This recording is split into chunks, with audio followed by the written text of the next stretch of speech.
And the best way I can do this in the very short time I have is say you have three Islams. Islam 1, 2 and 3. Islam 1, the Quran and the life of Muhammad and the Hadith. Islam 2, the tradition of the Sharia. Islam 3, what Muslims do now. The first of those things, Islam, the Quran and so on, is bad. It is bad. There is a lot of violence in it. And what's worse, the peaceful verses are superseded by the violent verses. The violent verses also, sadly, are more numerous in number. Then you've got the life of Muhammad. Again, a bad man. A very bad man, it has to be said. Not a great role model, if you look at it. Takes child brides, abuses a small girl, multiple wives, himself a warrior, himself a war criminal, himself beheads Jews. This, I would have thought, would be a signal of not great peacefulness. Then you've got the tradition of the Sharia. Again, not great peacefulness. Still, no schools of Sharia that people in this hall would want to submit to. And thirdly, what Muslims do now. Thankfully, there is some hope in that one. Because most Muslims, thank goodness, I almost said thank God, but old habits die hard. Most Muslims don't do what those texts say. Because they exercise their judgment as moral beings without having to refer to defunct holy books. Now look, I wish that Zebra and Majid were the spokespeople of Islam. It would be lovely, although in Majid's case it would have taken rather too long if everyone had to go for 14 years preaching the downfall of America and then said no, not so much. But we are where we are. Anyhow, I wish they spoke for Islam. It would be great. But the fact is that tonight, the organisers of this debate asked a number of clerics. None of them would show. Specifically, they wouldn't show and debate against Ayaan Hirsi Ali. Myself, I don't think they cared. But no, it's very interesting that they will not debate. Time and again, the actual leaders of your religion will not debate this. And you're left with people like we have here. The reason why is, of course, is that the leaders of the religion show such terrible lessons. It is not a small thing. It's not, as it were, a detail. It's not like a wacky Florida pastor. That you've got the largest Sunni state of Saudi Arabia, the most important Sunni state in the world, the most extraordinary closed prison of a society. It's not a detail, it's not a one-off nut job. The Shiite Republic of Iran is what it is, led by the people it's led by. That is not an accident, it's not a detail. The thing that worries me is that although tonight we hear from the fellow panellists here about how Islam is a religion of peace, the fact is that the people who are making the decisions in the religion, the people who are preaching the religion, the heads of that religion, people like Sheikh Qaradawi, who broadcasts anti-Semitic, the most appalling filth every week on the main networks, that is the faith that's speaking for you guys. I wish that, Zeba, you were on every week on Al Jazeera, but you're not. Qaradawi is. The problem is that Islam is an unstable component. As a religion, an unstable component. 1,000 years ago, the Mu'tazilites tried to reform the religion. They were wiped out. The fact is that Islam is many things. Many, many things. But to say it's a religion of peace is nonsense. It's to ignore reality. It's to ignore very difficult but necessary facts. Not paradigms, but facts.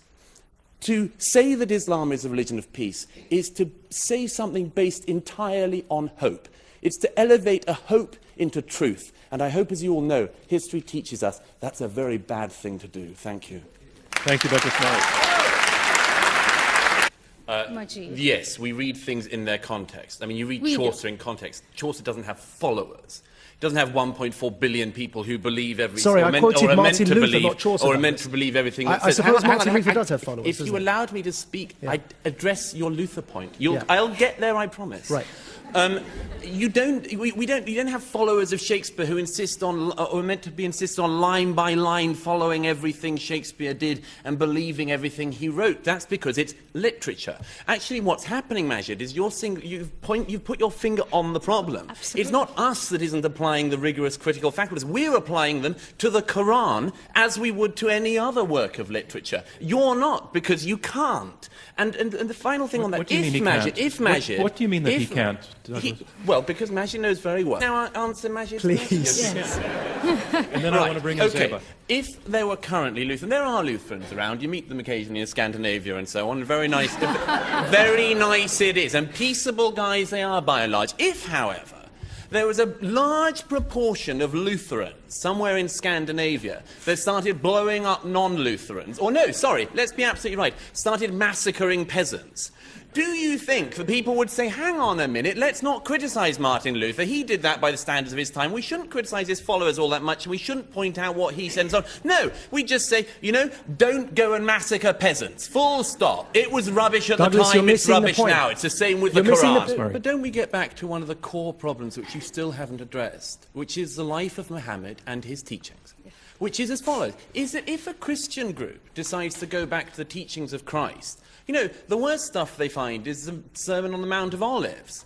They can find one verse where Jesus is said, I think the Gospel of St. Matthew, to have said, I come not to bring peace but a sword. But the rest of it is all love thy neighbour and all that sort of stuff. If you're a Christian group looking to go back to the sources of Christianity, you just find a lot of, well, hippie stuff for a lot of modern people. So what is it about this religion we're talking about tonight that you say is a religion of peace, that when people go back to the origins, they find a founder who was violent, teaching violence? We look back on many things that Martin Luther did and said that was an awful practice.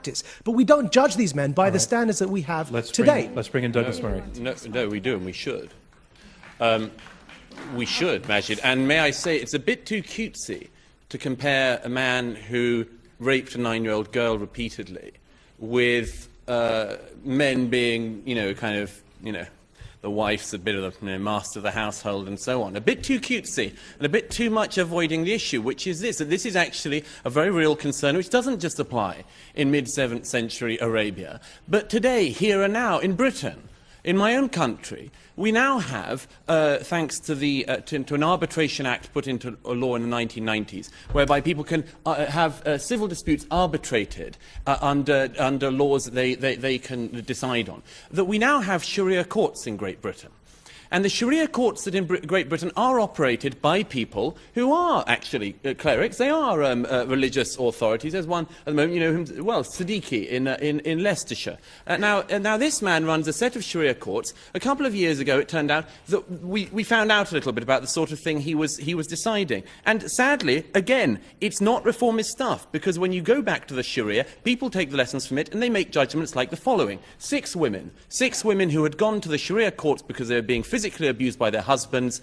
They were persuaded to drop the cases because this should be a matter between a Muslim woman and her Muslim husband and the Sharia court. This should not be a matter for the police in Great Britain in 2008. That stinks. What's more, there was in another case, a local Muslim man died. His will was arbitrated by Sharia because that was what happens now in 21st century Britain. And the arbitration of this man's will gave half the inheritance to the daughters as to the sons of the man, because that's what you have in the Quran. But so it's all very well to say just that it's something said that he agrees with you that this stuff needs to change. But the point is that when you look at the courts that are doing this, when you look at the religious authorities, when you look at the clerics, the judgments they're making, those are the kinds of judgments. I wish that Majid would get some clerics on his side who could set up rival Sharia courts that didn't decide that women were second-class citizens. But sadly, at the moment, that is the case. So, Douglas, it's the only time I've ever done a book review of a fatwa. I'm sorry to say this, Sir Majid, you seem to have just proved our point. Yes. Please explain. Is it?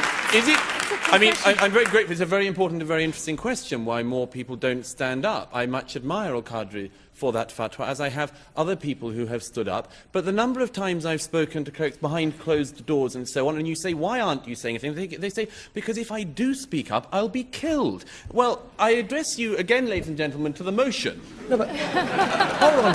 Sorry. Right, hang on. How on earth does fear of being killed in Pakistan by a minority faction of extremists prove Islam is not a religion of peace? Let me put it this way. Let me put it this way, then.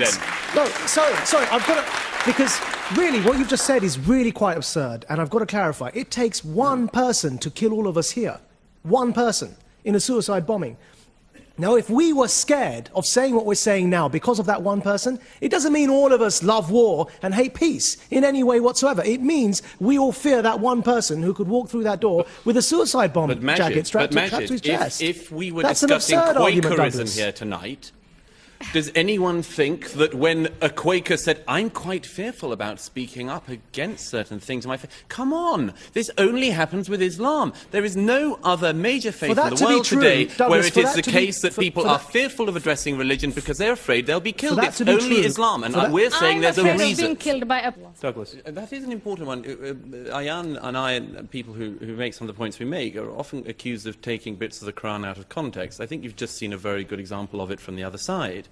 I'm not saying that that isn't a good verse to live one's life by.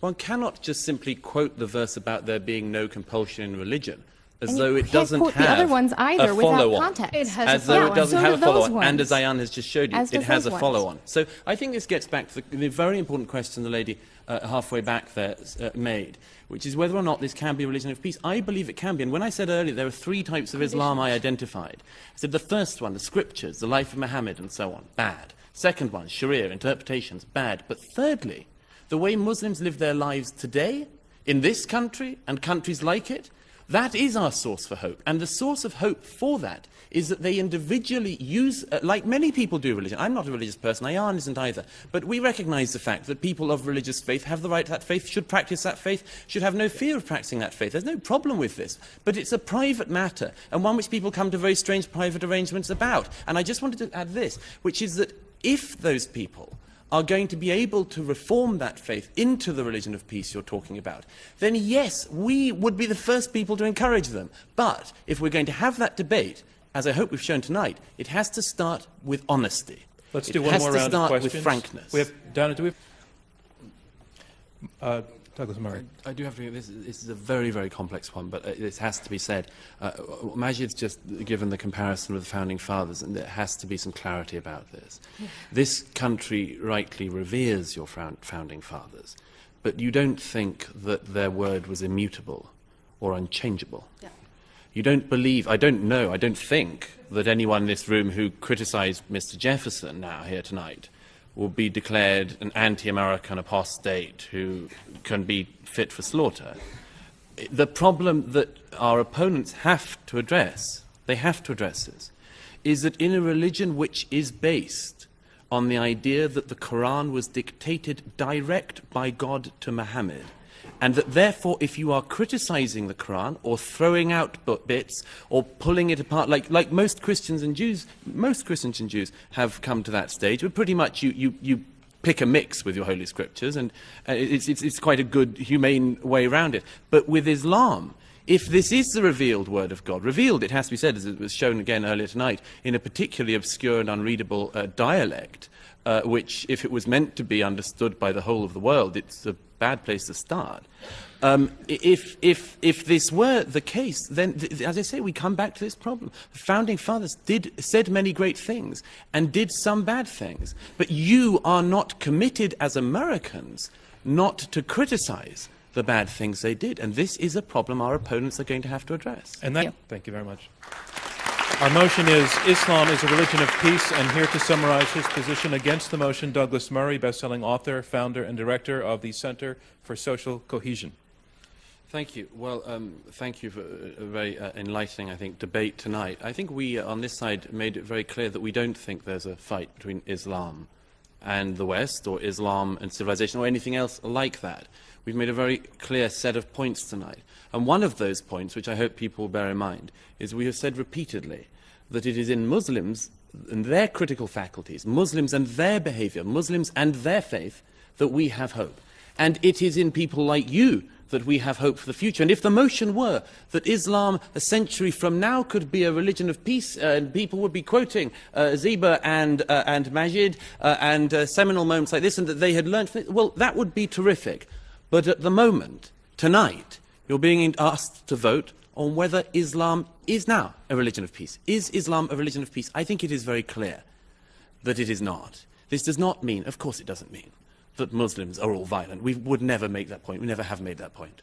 Nor does it mean that there isn't hope in the future. Nor does it mean that we have to have continual clashes till the end of time. But it means we have to start by being honest. We have to be frank about what we see in Islamic history, in Islamic conquests, and in Islamic scripts. We have to be frank about that. In societies which Islam dominated, conquered, and subdued the peoples in the Middle Ages, people who were not Muslims were sometimes allowed to remain in those societies, but they were allowed to do so only by having second-class status, dhimmi status. I would ask you tonight, ladies and gentlemen, not to be dhimmis, not to have second-class status, not to vote for things because you think it's polite or because you think you have to say them, but because you think they're true. On that basis, the idea you could vote for the motion tonight is absurd. Islam is palpably, demonstrably, evidently not a religion of peace. Vote against this motion. Thank you.